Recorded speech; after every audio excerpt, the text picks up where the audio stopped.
რა თქმა უნდა, ეხლა ისლამი ქვესაშუალო წონის ჩემპიონი გახდა. და უწევთ რომ გითხრა მისი პერფორმანსით ძალიან იმედგაცრუებული ვარ.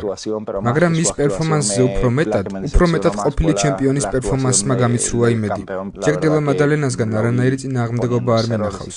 ისე გამოიყურებოდა თითქოს ბრძოლაში ყოფნა საერთოდ აღარ უნდოდა. და საბოლოო ჯამში ისლამმა თავისი საქმე გააკეთა. და გააკეთა ის, რასაც ყოველთვის აკეთებს. იბრძოლა ძალიან მოსაწყენი ჩხუბი.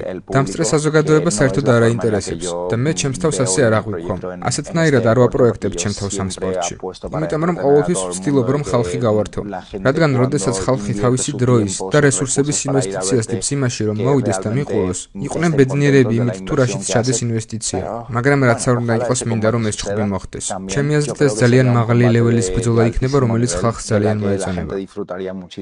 ისინი დაინახავენ სასოწარკვეთილ ისლამს, რომელიც შეეცდება რომ დომინანტი პოზიცია მოიპოვოს, რათა ამოისუნთქოს. და ისინი დამინახავენ უდიდესი ენერგიით, რომლითაც შევეცდები რომ ისლამ მახაჩევი დავაძინო.